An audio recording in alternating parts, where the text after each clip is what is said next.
The views and opinions expressed on this program do not reflect the company, owners, management, staff, clients, or partners.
It's Tuesday, the 15th day of August, 2023. Welcome to Bermuda's Daily Talk Show. It's the Daily Hour brought to you by the BAC Group of Companies, Medical House, and Lindos. I'm Jamal Hartman, and Maya Palacio will be with us in a bit to bring you the latest in her news break brought to you by People's Pharmacy.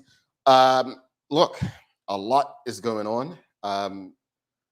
Yesterday, front page of the paper, as you went into the daily, very eye-opening stories, and we'll talk about that this morning. So hopefully you've gotten Monday out of the way and you're ready to kind of get in the mix and help solve some of our community problems, deep community problems. Greetings, everyone. Thanks for making us part of your daily routine. A good one today as we welcome Jekon Edness. He's coming on from the Department of Youth, Sport, and Recreation today, and we're going to be discussing the state of sports in Bermuda. So really educating the audience about how funding works. What the department is doing to assist athletes in their growth and aspirations. So looking forward to that conversation. The daily play is a bit of history. So remember when. So new game today, a little history. We're going to go worldwide with some history today. And whoever from the audience gets it, we're actually going to give away a little gift voucher, right, to a sponsor of your choice. So you don't want to miss the daily play today. Don't forget to subscribe on our website, thedailyhour.com. Follow us on all of our social media channels to stay up to date with all that we have going on. Help us grow beyond the mic as we continue to do our part to continue to improve our community. Let's jump right into it, though. If you're living under a rock, you may have missed what the Royal Gazette's headline was yesterday. But basically, unsolved murders now at 33. Unsolved murders now at 33. And, just read some of the story. And I just want to ask a question of the audience. Yes or no? Have you or your family been impacted by an unsolved murder in Bermuda? Yes or no, in the audience? Have you or your family, been impacted by an unsolved murder in Bermuda? Have you lost a loved one or someone and the murder is still unresolved? We are a very small community. So chances are you've been impacted. But let us know, audience, yes or no, have you and your loved ones, your family, close friends, have you been impacted by an unsolved murder in Bermuda? But I'm going to read a bit of the story. Bermuda's catalog of 33 unsolved murders spanning the last 20 years marked the advent of a new era of crime defined by gangs, the use of guns, and a culture of reprisal. Each killing is also a testament to the public's power to help deliver justice, according to Detective Inspector Jason Smith of the Bermuda Police Service Serious Crime Unit. We have to continue to reiterate the message, Mr. Smith told the Royal Gazette. It's interesting. I mean, this has been the last 20 years. So again, I did ask the audience, have you been impacted by an unsolved murder in Bermuda? Renee Simmons says yes. Pamela Wade says no. Polly Rich says no. Mark Arthur C. Phillips says no. Michelle White says no, and I feel sad for those who have been. Good morning to you too, brother Mark. And Laverne Tucker says no. So interesting. Only one person so far has responded, has said they've been impacted. Lauren Darrell says no as well by an unsolved murder in Bermuda. Cataline Swan says no as well. But this is interesting because there are a lot of people saying no, but it still impacts us all, right? It still impacts us all. So the question of the morning, and if you didn't have a chance to read that, again, over the last 20 years, we have 33 unsolved murders, unheard of for Bermuda. So what do you believe, audience? What do you believe has to take place to resolve Bermuda's 33 unsolved murders? What do you believe has to take place? What does our community need to do to solve these? Now, let me just say this, because people will say these kind of things offline to me. Oh, well, if someone was murdered, they shouldn't have been living that lifestyle, right? Those comments piss me off to no end, because a life is a life. I'm nobody's God to tell you that one is worth less. Sorry. I know some people may feel like certain people were not good citizens, but who's to say that person's life couldn't have been turned around and they couldn't have become a productive citizen that could have ended up being your doctor, your lawyer, right? So I think we have to leave those pretty arrogant and insulting comments to the side. And I know a lot of people feel that way. I know many people feel that way. But we are no one's God to judge and put people in that space to say they deserve to not be here. All right, question of the morning. What has to take place to resolve Bermuda's 33 unsolved murders? What has to take place to resolve Bermuda's 33 unsolved murders? That's the question of the morning. And David Michael R. Wilson says, yes, he's been impacted by an unsolved murder. Kelly Clark Medeiros says, agree, Jamel. Well, question again, folks. What has to take place to resolve Bermuda's 33 unsolved murders? And Michelle White says, unfortunately, some of the guilty may also be deceased, either be one of the other unsolved accident or by life choice. Polly Rich says, if there is an individual mind shift, there will never be change. Well, I think you're right, but we need a collective cultural mind shift, right? We need a cultural mindset shift. I never thought, I've said this story on this show before. I remember growing up, and it was a top story on the news when my nana, she was at bus terminal, and some young high school children stole her purse, as I remember it. And that was a top story on the news. Something like that probably won't even make near the front page now because of the level of crime, how crime's evolved in Bermuda. In the space of 20 years, as the Royal Gazette has reported, 33, and keep in mind, we're just talking about unsolved murders. That's not the total amount of murders. 33. Think about that. There was a murder in April 2003, if you remember, 20-year-old Shonda Jones. That case is still unsolved. There are lots of unsolved murders in Bermuda. And my hope is that we don't develop the attitude that, well, it's only happening to people involved in a certain lifestyle. Because we know when we don't get control of things, when we don't try to fix things, they spread, right? They spread. Because once people realize I can get away with this person, they believe they can get away with it in other spaces. Here's my take. What needs to take place to resolve Bermuda's 33 unsolved murders? Accountability. That's almost like my favorite word on this show. Accountability. And accountability means there are parents who know what their children are doing. There are families who know what their relatives are doing. Friends know what their friends are doing. Colleagues know what the colleagues are doing. People know. People know. And we have to have the courage to hold those we love accountable.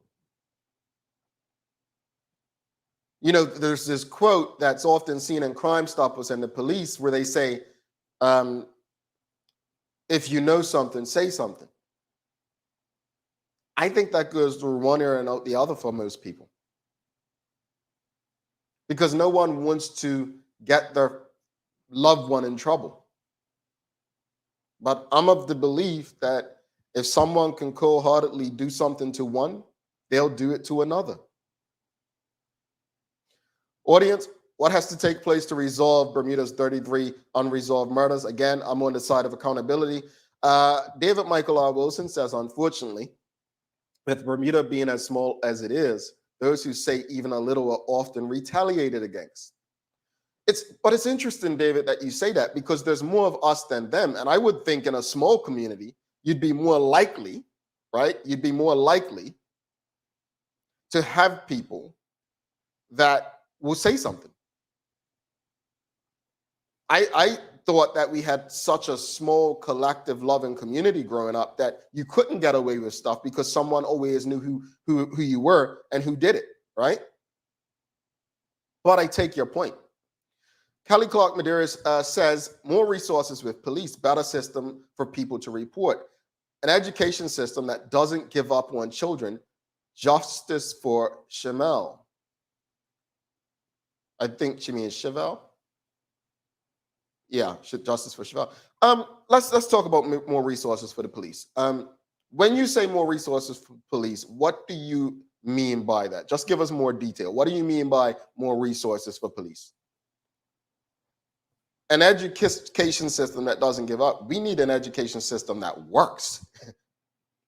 We need an education system that works. That's another show, but I would definitely agree that the education system plays a role. Audience question again: what has to take place to resolve Bermuda's 33 unsolved murders? What has to take place? Mark Arthur C. Phillips says, has the police reviewed the way in which crime is being investigated in order for justice to truly prevail? Mark, I'm not saying that you're doing this, but it almost seems like, well, maybe we need to look at the police. I think we actually need to take a step back. We need to take a step back. One of the solutions to resolving Bermuda's 33 unsolved murders is to ensure that we don't add to that list. So it shouldn't get to the point where we're actually questioning the way the police investigate. Now, here we are.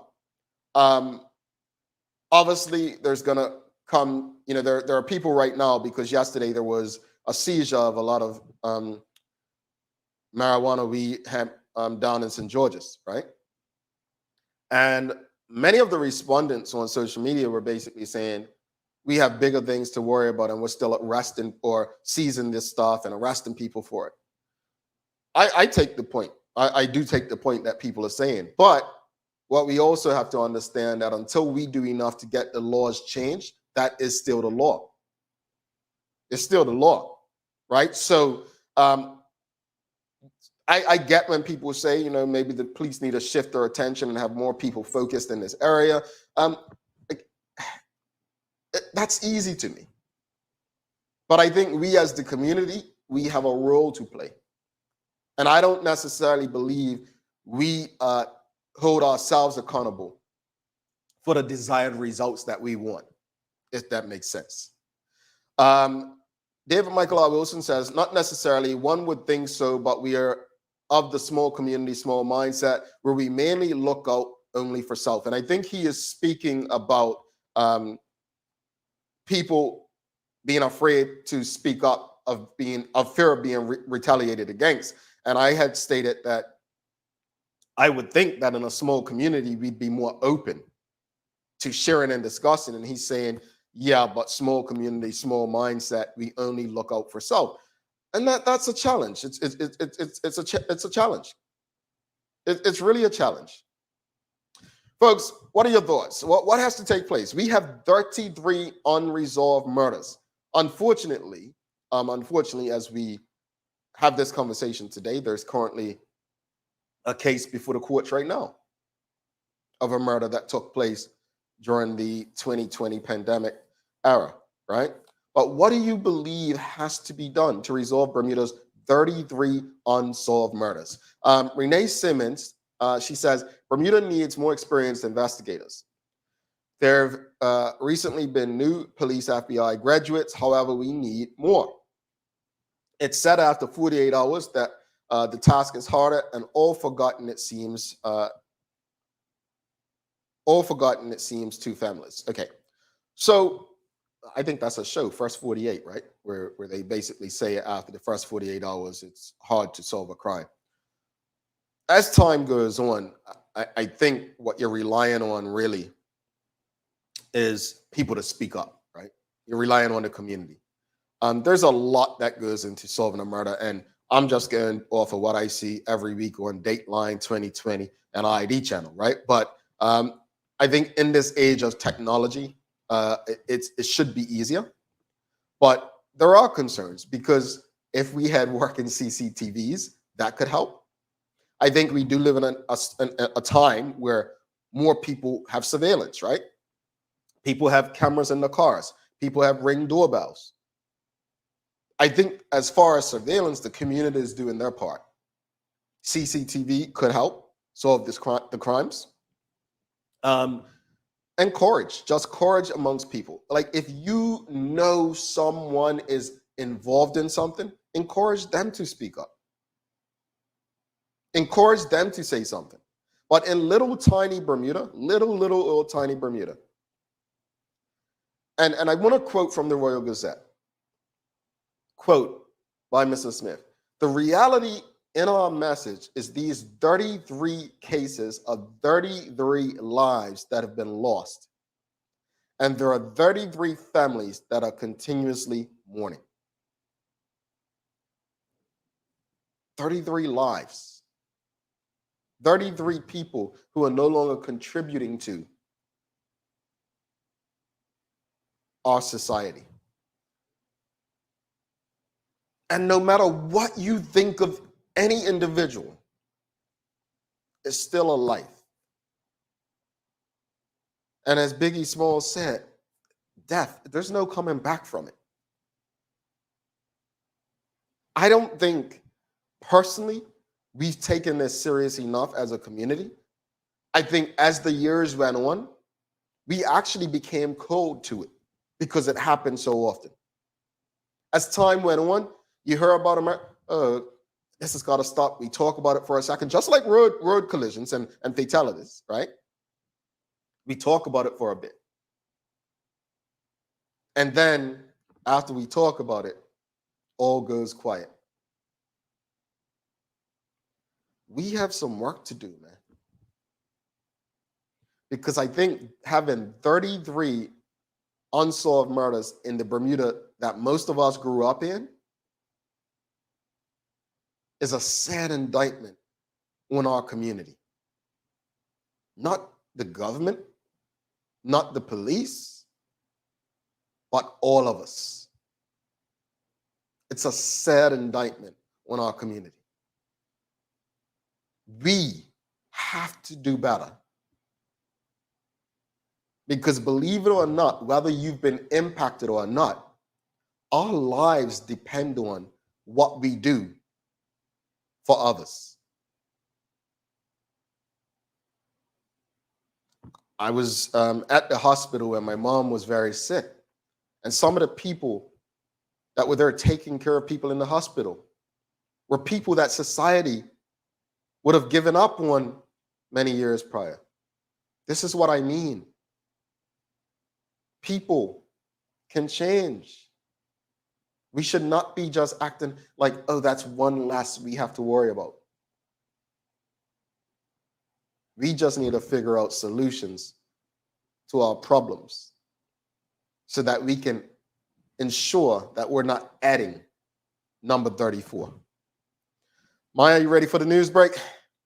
All right, let's bring Maya Palacio in, folks. Oh, one more comment. Laverne Pemberton says, Levette Pemberton, my apologies, says police need to be seen more in every parish. Let me just respond to this first. Right? I agree with this. I agree. But then, in my neighborhood on Good Friday in 2000, 10, I think it was. He had the big police truck stationed at the Porn Hill bus stop. And still, I believe it was Kewande Walker, was still murdered down the hill at Victor Scott. That's the police being seen. And I think the lesson in that is people are going to do what they're going to do. Misha Fabulous says, being a witness in Bermuda, especially for violent crime, is risky. I don't see there being much chance of witness protection on island. Fair point.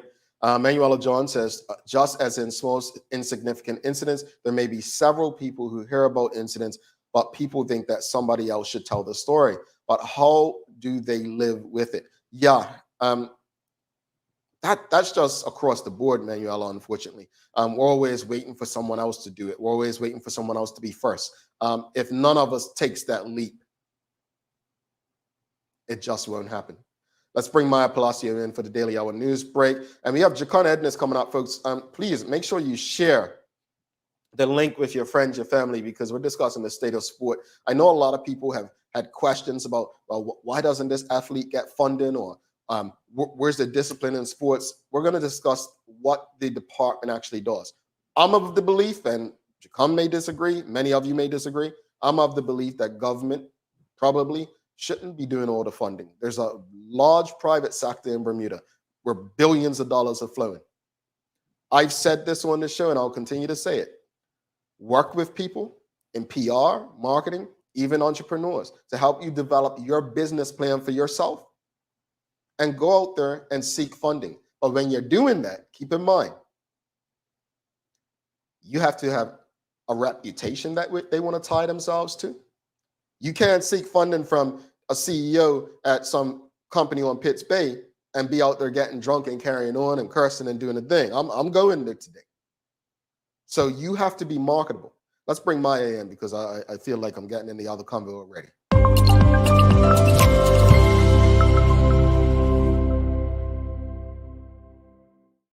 Good morning, good morning. Greetings, madam. How are you? Oh, these conversations. Yeah. Well, let's talk about it. I mean, you and I have had many conversations. I've discussed with the police this very thing. For me, I don't like the fact that murders are being committed. But what makes it worse is that there are so many unresolved ones. But as a journalist, just not from Maya, but as a journalist, what's the toughest part of covering this kind of stuff? The toughest part of covering these type of unsolved murders is that you know that a family's heart is just breaking every single day. You just know. You read these every day. I report about all the road fatalities, all the road accidents, road collisions, and yes, you all hear them. But like having to write it, having to read it constantly, and just see it, and then put up my own statistics on the side so I know and always have it. And seeing the names almost twice a week, I look at the statistics to see if there's anything else I can add to it, and it's sad. It's sad because you know that family's just grieving terribly. So when it comes to these unsolved murders, it's just, and the length of time, it's hard. Yeah, I you know what? When I asked that, I was like, she's going to say the families, and I agree. I agree. I think we forget that, and I remember when Perry Parker was murdered many years ago, and I said, the people who are committing this, right, don't even realize the person you're murdering feels pain for what? A very short time. Mm-hmm. But the families, the loved ones, those are the ones that are really feeling it. So are you doing it to hurt the victim or their family? Or no conscience, you just don't care? Yeah. And I do recall, and I was debating about to say this because it's coming from Maya, not the journalist, but I recall asking on Media Maya years ago, like, why do we even have gangs in Bermuda? That was a question I asked because it was so small, and I was probably 19 at the time when I asked this on Media Maya, because I was just like, this doesn't make any sense. It's really stupid. We are such a small island. I don't see why anyone would hate each other that much to actually want to kill them, because it wasn't comprehended to me. And I still don't comprehend it. Like, why do we have gangs? This really does not make sense. How do you like somebody that much to kill them? You just said something interesting. And maybe, again, this is me, but how do you hate someone enough to kill them? Folks, I tell you what hurts that person that you hate more when they see you succeeding in life. So instead of taking your anger out and trying to hurt them or you take them out, no, go out there, do what you do, have fun, be successful. You want to be a footballer, you want to be a journalist, you want to do something, that will hurt them more than you harming them because they don't want to see you doing well in life. That's my advice. Yeah. And I remember coming to this other conclusion, like you said, being accountable for things and us as a community knowing like your colleague, your sister, your family member, whoever, that somebody's doing something wrong. I remember coming to a conclusion, like even the girls or boys that date these people that are in this life, as well. And it's just, like do better and like don't associate yourself with this person, but also, you 100% know, and you're just allowing it as well. So that's something too that I constantly think about. Indeed. All right. Well, good morning, everyone. This is the Daily Hour News Break brought to you by People's Pharmacy. Starting the news off this morning, inquiries underway after 104 cannabis plants seized in St. George's. You may have seen these pictures, but that's quite a bit of cannabis there. So on Sunday, the 13th of August, Bermuda Police Service officers from the Police Support Unit of the Technical Operations Division conducted an exercise targeting illegal cannabis cultivation at a site in the Southside St. George's area. During the exercise, officers uprooted and seized a total of 104 fully grown cannabis plants under the Misuse of Drugs Act. At this time, no arrests have been made in connection to this controlled drug seizure. Inquiries are underway, and anyone that has any information that could assist the police are asked to call 295-0011. And I'm just going to repeat what I said earlier, Maya. I don't disagree. I think there are bigger things to worry about. I would love to see, for recreational purposes as well, I'd like to see it legal. I just believe that education is key because it impacts people differently, right? Especially THC. However, folks, unless you have the courage to really push for the law to be changed, you can't cry and say, oh, they need to free it up. Oh, we have bigger things to worry about. If you really believe that, you would do what's necessary to get the law changed and not what was sent to the governor that was going to be rejected. I'll leave it at that. All right. Oh, next up on the news, you may remember this or recall this, but the light bulbs, everybody. There's been an update when it comes to those LED light bulbs that the government has promised. So here's some video from the Honorable Walter Urbane talking about the light bulb situation. This was a video that was released yesterday. We are now in the second phase of this initiative and ready to open it to the rest of Bermuda. Next week, you will receive a flyer that looks like this in your mailbox. This is your ticket to savings, and all you need to do is to fill out your name and address and take it to the nearest post office.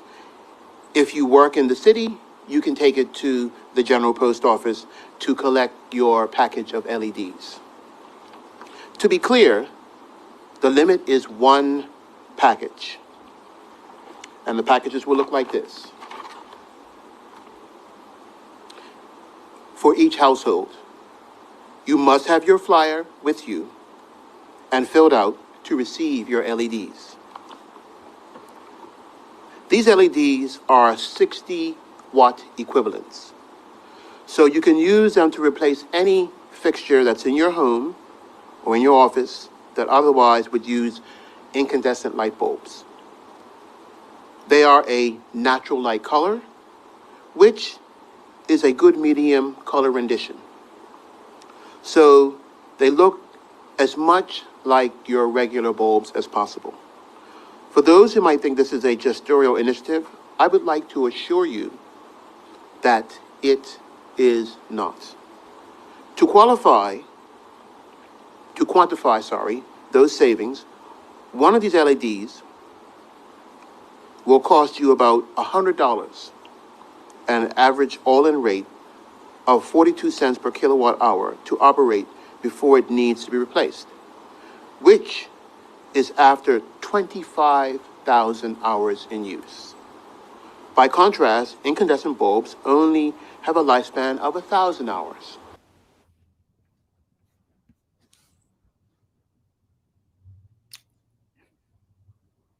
So that's the update there. I'm not gonna comment. I'm gonna say, you know what? Enjoy your light bulbs, and yeah, enjoy your light bulbs. All right. Well, yeah, that's how you can get them. It'll be coming in your mailbox. He said sometime next week, and that was posted yesterday. So if you're interested and you do want to go get your light bulbs, you could once you get that flyer, fill it out, take it to the nearest post office, and then you will receive the light bulbs. So Charles is kind of speaking. Charles H. II says, "Is this the most efficient way?" I notice how he put efficient in quotes to distribute these, spend the money to save money. I get, but I just feel like there's so many. Huh? What? Huh? I don't want to spend time. Go ahead, man. I'm sorry. Because you need to receive the flyer at your home present, yeah, and it's only one flyer per household, and then you get your box of light bulbs. It's an effort, but it just something about it. I'm still trying to make sense of it. Let me put it like that. I'm trying to make sense of it. That's it. Well, we'll hear more, hopefully, if people give us some feedback. If you actually go and grab your light bulb sometime next week, please give us feedback on the show. Okay. Coming up next on this news this morning, this guy might look a little familiar to you if you've ever seen one before at an airport area, but Skyport Facilities and Asset Management announces the introduction of an advanced wildlife control measure designed to enhance the wildlife measurement program at the Al Wade International Airport. This pioneering initiative aims to mitigate the bird-related safety hazards during critical flight operations such as landing and taking off. This was actually put in place on Wednesday, July 26th. The new mobile whaler, is what they're calling it, is a distress call system was installed in the northeast inferior section of runway 30 end. The wireless system, powered entirely by solar energy, is equipped with 4 speakers that emit high fidelity natural sounds, including distress calls and cries of predators. This innovative approach serves as a deterrent, creating an environment for uncomfortable and threatening to most bird species. The system is pre-programmed and site-specific, tailored to the indigenous species, causing disruptions at the airport. Interesting. Yeah. Interesting. So it should make landing much safer. Yeah. Yeah, because bird strikes are very dangerous, folks. Yeah. They are. Yeah. And closing up my news this morning, the One Bermuda Alliance is pleased to announce that Carl Nesbitt has been approved as candidate for constituency 36 in Sands, and also the appointment of Elizabeth Deacon as the approved candidate for constituency 4, St. George's South. There is a heavy lot of information about each candidate that you can find at the One Bermuda Alliance website as well, just to give you some insight on who these two are and whether or not they will have your vote. Interesting. I'll reserve my questions and comments for the One Bermuda Alliance leader on Friday. Yes, that should be a great conversation. And closing up with the weather this morning, mix of sun and clouds with a couple of showers once again. And we have a high of 89 degrees today, so same as yesterday. All righty. Well, it is days of the year today. Here's your days of the year. Maya, have you been feeling stressed lately? You know I have. Okay. Well, this is a feeling that more and more of us are feeling familiar with. We all get a little stressed, but life poses so many challenges nowadays. From looking after children to longer working hours, which we know that you just work. It can often feel like you have the weight of the world on your shoulders. So this is why today, in these United States at least, is National Relaxation Day. National Relaxation Day. Yeah, it's a chance to unwind and focus on nothing but pure relaxation.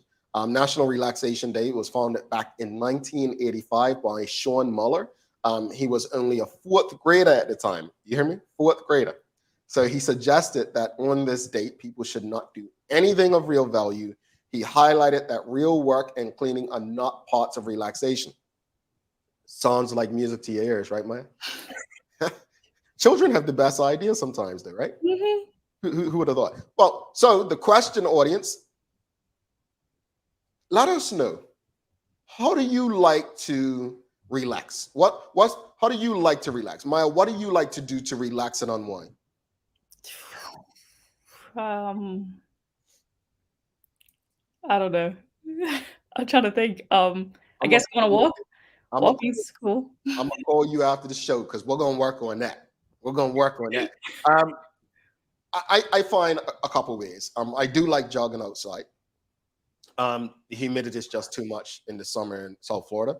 But one of the things I do, if I'm very public about, I got a monthly massage. I got a monthly massage. That's what I budget for to ensure that I'm, taking time to relax. A 90-minute massage, and I would encourage people, if you can do so, find something to just ensure that you can give your body and mind a rest. But audience, let us know, what do you do to relax? It is relaxation day. Ebony Susan says beach, book, and beverage. There you go. There you go. Maya, we're going to work on you. We're going to work on you. Levette Pemberton says swimming in Bermuda is free. There you You go. know I don't like water. Oh, I'm not going in the water.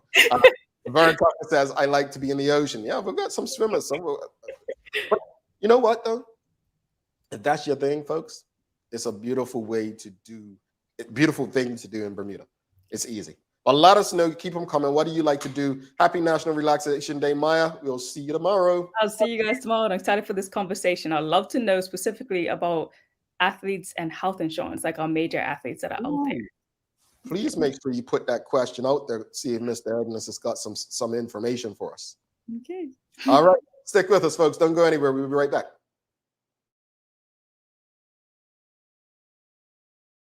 Let's face it, life can be a little wild, but shopping doesn't have to be. I choose Peoples, so that whether it's a prescription that needs to be filled, a toy for my little terror, or a gift for a new addition to the family, we'll see about that. Everything's available in one convenient location. Some call it Peoples, I call it my one-stop shop in the city. Peoples, we're here for you.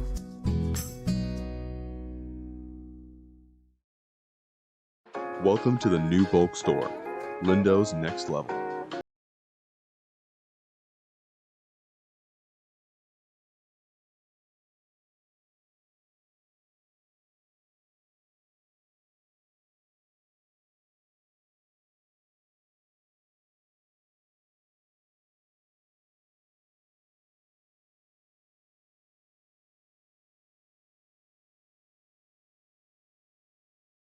House. Mom's celebrating her 70th birthday next month. Have you noticed her age is catching up with her? Yeah. Plus, she's having a hard time getting up and around like she's used to. I would sure hate to see her fall. At Medical House Limited, we can help make life situations easier. We have electric beds, motorized scooters, bath stools, walkers, you name it. Mom's been real good to us. We'll get her birthday and Christmas gifts from Medical House. Medical House has relocated next to the Dandytown Field, number 6 Bakery Lane, Pembroke. Telephone 292-3622. Alrighty, welcome back to the big show. I'm Jamal Hartman. It's the Daily Hour brought to you by the BAC Group of Companies, Medical House, Lindo's, and People's Pharmacy. Folks, don't forget to subscribe at our website, thedailyhour.com. Follow us on all of our social media channels to stay up to date with all that we have going on. Help us grow beyond the mic as we do our part to continue to improve our community. All right, without further ado, let's bring in our guest for the day. We have Jekon Edness. He's a sports development officer. Let's give him a warm TDH welcome. He was on recently too, so his family at this point.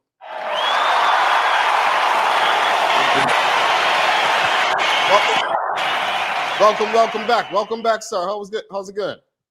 Morning, Mr. Hartman. All's good. Thanks for having me. No, thanks for coming by. And so, just real quickly, give the audience a bit about you, because again, people know Jekon Edness, the wicket keeper, cup match captain. Give them a bit about your background and role with the Department of Youth, Sport, and Recreation, and what it is that you do. All right, so I'm the Senior Sport Development Officer at the Department of Youth, Sport, and Recreation. So under my remit, we deal with the national sport governing bodies. So for this fiscal year, there are 25 of them. We also are responsible for the funding that is allocated to the national sport governing bodies. We also run a few programs as well, like the National Junior Athlete Sponsorship Program, which allows national bodies to apply for funding for their elite junior athletes. We also preside and run the National Sports Awards that takes place every year. So that's pretty much the gist of what we do here at the department in reference to sports. Okay, and it's a lot. I mean, it is a lot. Just explain, because you kind of did last time when you were on. How many sports governing bodies and organizations does the department actually work with? So in regards to the national sport governing bodies, those are the bodies that are responsible for the rules and development of a particular sport. There are 25. All right, so that's the Bermuda Cricket Board, Bermuda Football Association, Basketball Association, Bermuda Hockey Federation. Those types of organizations are national sport governing bodies. But we also have various sporting organizations that we work with as well. That's Bermuda Olympic Association, Special Olympics Bermuda, and the Paralympic Association. Okay, I know we had the Paralympics and the Special Olympics, right? Mm-hmm. Then you have the Olympic Association. Those are three separate bodies, just to be clear, because I know there was a lot of debate and argument going on at that time. Right. Okay. Yes, those are, yes. They are. Okay, cool. Let's discuss funding, because this is a conversation that happens so often on social media. It happens on this show. And I think it happens because people just don't know. People, as I said prior to you coming on earlier, you heard me saying, I believe that when it comes to athlete funding, athletes, especially in Bermuda, whether you're a runner, you're a rider, individual sport mostly, but I think that we have to find a way to make ourselves marketable. You are a brand. That's one of the first things one of my former bosses said when I was in the media space. You are your brand, right? Yeah. So about funding, like, how is funding distributed, and does one have to be part of one of the government bodies to receive funding? That's a good question. So we have a few different streams of funding. So the main source of funding is the sport investment program that the department runs. So that funding goes to the various national sport governing bodies that I referred to earlier. They could apply for funding for three categories. That would be for high performance. So that would be for the national teams, junior national teams. They could apply for funding for coach/official development, because we all, we can't play sports without coaches and officials. And also they could apply for funding for junior programming or just regular programming. So that's the three streams that they can apply for within the sport investment program. So individual athletes, you have a funding, the elite athlete funding, which comes from the Bermuda Olympic Association that we fund, but the BOA manage it.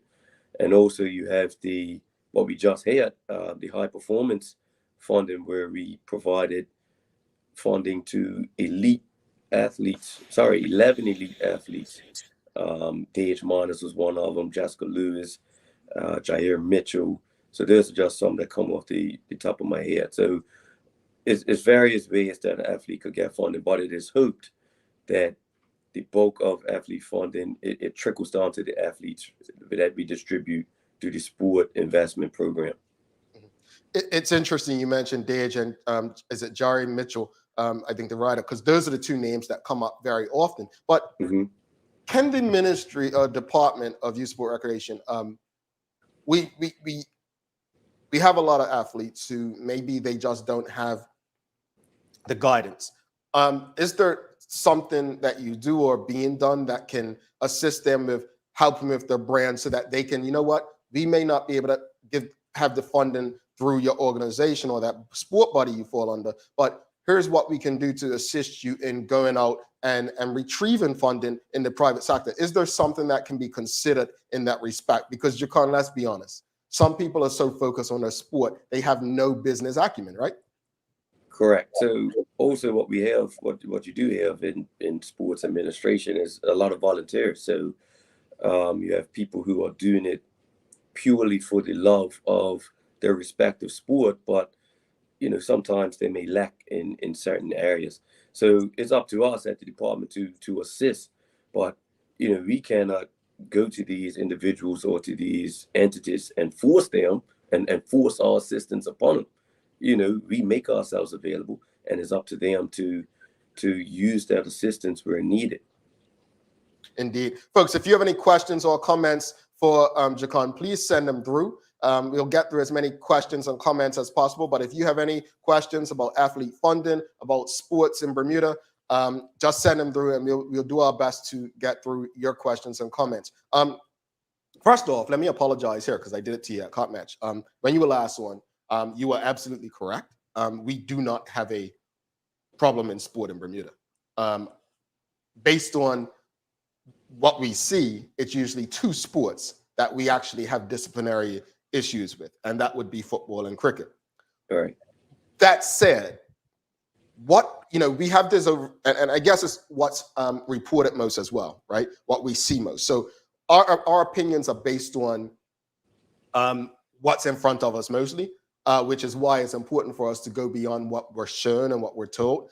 That's why when you go to school, they put you into classes where you do research, right? So you actually learn beyond the surface. Now, that said, in your role, what do you believe is the current state of sports in Bermuda? I think it's a lot of excellent things happening in local sports. A lot of things that the department tried to push through our monthly newsletter that isn't captured by mainstream media, which because it isn't captured, it's easy to say that there's a problem in local sports. But, there's really, if you look at the grand scheme of things, local sports is thriving. We at the department are working hard with our national sport governing bodies to make it better. Obviously, the situation isn't perfect because, the facilities are not where they should be in various instances. Funding really is not where it should be compared to who we compete against regionally and on the world stage. But in spite of all of that, we are still punching well above our weight. And it's interesting you mentioned that, because just want to transition from that is we are doing some great things. I mean, in our lifetime, right? In our lifetime, people will remember a pandemic, but they're also going to remember Bermuda's first gold medal in the Olympics, right? So what is being done or needs to be done to get us the next Dame Flora Duffy or Clarence Hill or Nikki Wells or Delray Rollins? So we are doing some work behind the scenes. What the public has to be realistic in that regard. Dame Flora Duffy she was allowed to train. She has the backing. She put in the hard work, and she has the mentality that got her to the top. Here at the department, we are trying to, through our national sports policy, we are trying to put mechanisms in place so that eventually we can get another Dame Flora Duffy. So, we are working with our national sport governing bodies. We are helping them develop, which we feel is very important, long-term athlete development frameworks.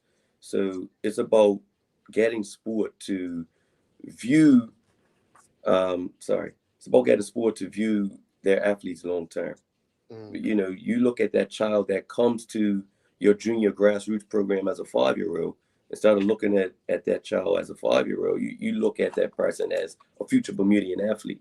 So if we're looking at that 5-year as a future Bermudian athlete, we have to put the mechanisms and pathways in place so that that athlete can get from grassroots to international. So we are helping our national sport governing bodies develop those particular frameworks so that there can be more consistent instances of elite athletes doing their thing and representing Bermuda well in the international stage. It all starts with organization. It just doesn't happen. Indeed. Media Maya says, with the recent award money to Dage and others from the CAC games, if a group sport came third, would they get 2,000 as well, just like individual sports? So how does the funding work with that? Right. So we do have the initiative that does fund sports like those guys got medals at the CAC. So yes, Maya, to your question, a sports team will get funding should they get a bronze, silver, or gold at the CAC or Pan Am Games or Olympics. Alrighty, folks, if you have any more questions, let us know as well. There was a question, I forget what Maya's question was earlier before she left. Insurance. Insurance, yeah. So now, thank you. This comes up in a lot of my group chats, right? And it's interesting because if you saw last week, we had the executive director of the Bermuda Cricket Board on, and he made a plea for Dion Stovall, right? Mm-hmm. I don't know. Let me be very clear. I don't know why Dion Stovall isn't playing for the national team. I don't know. I just don't know. I don't want to be here and speculate. But in my group chats for years, people have said that people don't put their names forward, and they treat it as amateur because if they get injured, they got jobs where they just don't have the insurance that's going to cover it. Speak to that for us, because I don't think people necessarily understand that. And I guess to Maya's question, she put it here: what type of health insurance or any health coverage is in place for high performing athletes in Bermuda, like Deja Philadelphia? But I want to ask also for amateur athletes as well that when they're representing their country. Yeah, so that's a deep question. An international athlete, depending on his or her work situation, can lose money representing the country. When I played for the national team, I was very fortunate that I was in school at the time, and even when I was out of school, I worked for the Bermuda government, so I was able to still receive my salary while I was representing the country internationally. But a lot of men and women, some are not as fortunate. So to go on a 2-week tour, your boss may say, well, it's either you take vacation or you're not going to get paid for those 2 weeks. And if you have a family to feed, you have to weigh those things up. So that's the situation that some athletes get put in, and that's why some of them, refuse to represent the country internationally. Now, in regards to insurance, that's a different kettle of fish. I know there was discussion over the past few years to create a scheme that elite athletes can benefit from as they travel abroad, so that they can, or even participate here on island, so that they can get some type of coverage in regards to injury or even recovery. But we are not there yet. The fact is that when it comes to sports in Bermuda, we are behind when it comes to the technology, facilities, the mental.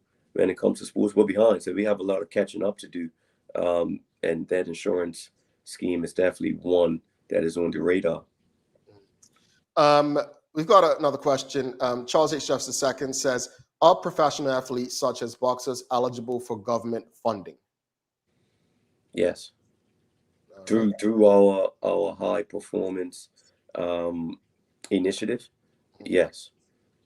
Yeah. So one thing that we all have to be realistic is about, and what you stated earlier, Jamal, is that government can't fund every entity and every one. We just can't. So in regards to the department, we are up against health, we are up against education, we are up against the police. Everyone is fighting for that same dollar.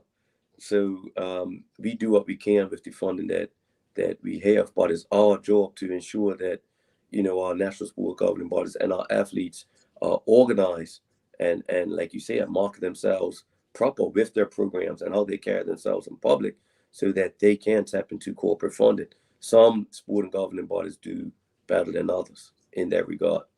Indeed. We've got Marcia Robin Patrice Bradshaw says, where can we get the newsletter, or which social media can we go to see other sports? Because I was going to ask that too. I know you mentioned the newsletter earlier. That's a good question. You can go on www.youthandsport.bm, and you can find anything to do with our initiatives, how we fund, newsletters that are released monthly, and previous newsletters. You can find that on www.youthandsport.bm. All righty. And outside the newsletter, how can people stay up to date with all that's going on in the department? Because like I said, this is, every now and then, this conversation is as big as anything else in Bermuda in terms of athlete funding, the state of sport. We've seen things as recent as Cup match where people felt unsportsmanlike conduct. What can we do to learn more about the role the community can play in improving sport in Bermuda? Again, through our website, www.youth-and-sport. I'm going to say it again because, the department is very busy. It's not just sports within the department. We do have the recreation section that deals with the camping sites and summer camps. We do have the youth section that runs various programs through the youth center, and they deal with the after school program. So it's a lot of things happening at the department. And if you want to keep up to date, you definitely have to go to our website our social media.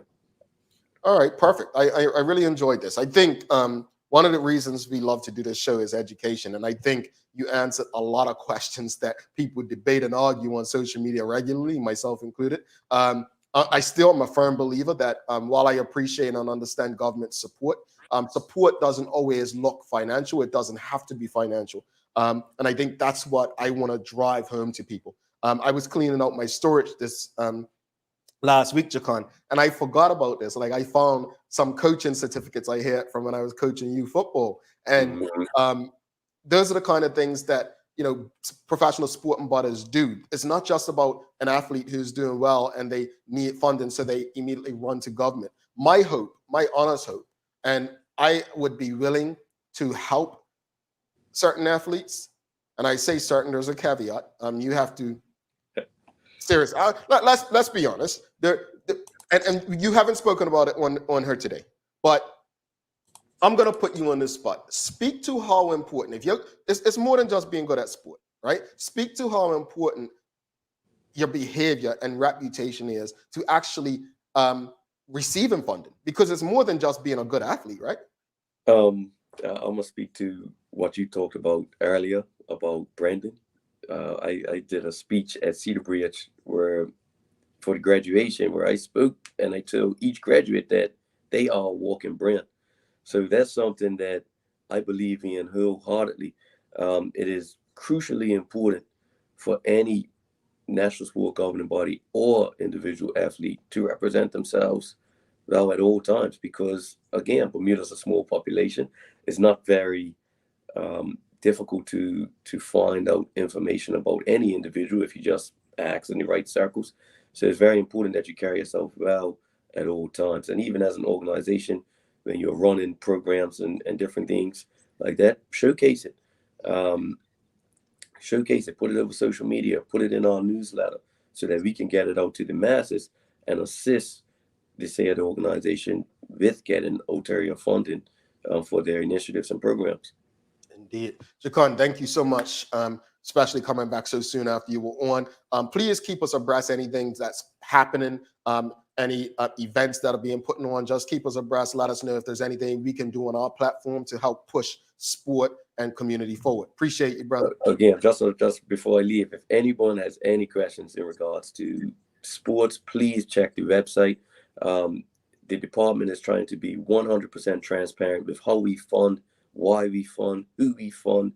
So if you're looking for any information, it's easily accessible over there. And if you have any further questions in reference to sports, you can contact me or email ja.edness@gov.bm. There you go, folks. Transparency, communication. Transparency is key.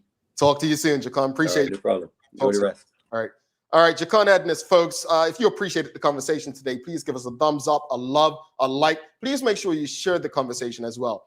There were so many answers to a lot of different questions that we have in our community. So if you appreciated Jekon today, give us a thumbs up, a like, and share it. Just share the link in your WhatsApp chat with your friends, your family. Send it in email to your colleagues. Don't forget, we've got a giveaway coming up after this break. Do not go anywhere. I've got a giveaway coming up for you. Stick with us. Hi, welcome to ER Fisheries. I'm Jalen Steed, store manager and trained chef, and I'm here to help you with all of your food needs. Let's talk about why you should come and check out ER Fisheries. We offer the widest range of specialty meats and seafood items at a price point that will absolutely fit your budget.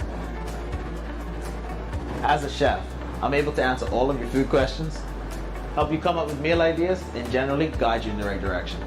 You'll get a custom shopping experience unlike any other food store in Bermuda, where we'll cater to your needs and provide you with excellent customer service.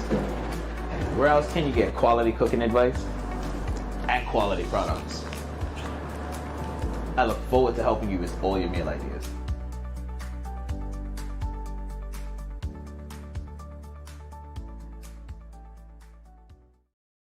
Alrighty, welcome back. Thanks again to Jekon Edness for stopping by, talking about the state of sport in Bermuda, funding, and various athletes as well. Folks, if you haven't already, please give us a thumbs up, a love, a like. Make sure you share the conversation with your friends, your family. We want to make sure that people have an understanding of the state of sport from a government perspective. All right. It's thanks again to the BAC Group of Companies, Medical House, Lindos, and People's Pharmacy also for ensuring that we can have these conversations on a daily basis. It's time for the Daily Play, brought to you by Bermuda Trivia, now available at stores throughout Bermuda. Follow Bermuda Trivia on Facebook, Instagram, Twitter, and TikTok to find out why it's Bermuda's favorite trivia game. All right, audience, are you ready? Can I get a yes in the audience? If you're ready for today, it's a remember when. The first person to answer this correctly that shows up on my screen will get a $25 voucher to a sponsor of their choice. So let me know. Are you ready? It's a remember when. Today is Tuesday. The Daily Play is a remember when. You're ready. Yolanda Richards says yes, she is ready. All right. First person to have the correct answer up on my screen, on my side, will win this prize. $25 gift voucher. Here we go. Remember when. In 1990, which nation invaded Kuwait?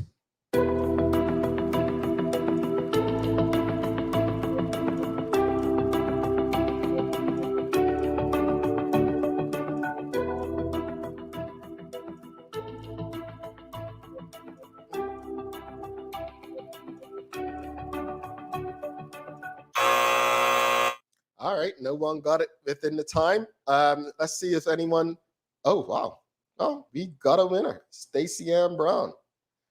Iraq. Iraq it is. I knew someone was going to say USA. Yolanda Richards, no, it was Iraq. No, it was not USA, Renee Simmons. It was not Iran. It was Iraq. It was Iraq. Iraq is the answer.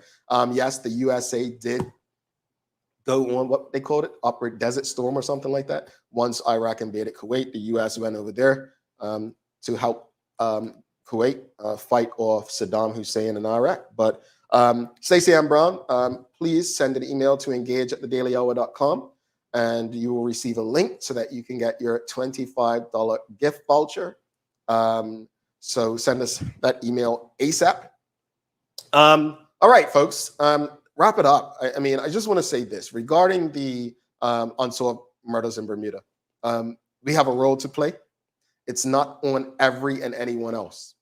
If no one does nothing, nothing will happen. All of us have a role to play. We just need the courage to move forward.